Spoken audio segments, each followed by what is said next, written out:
Hi guys, eating tayo ng dessert. Matamis to siya guys. Japanese dessert to siya guys. Ayan, may laman to sa loob. Okay, kain tayo. Yum.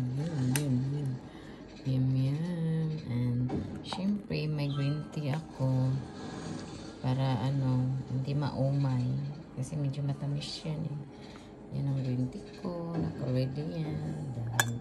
Dahon ang ginamit ko para healthy. And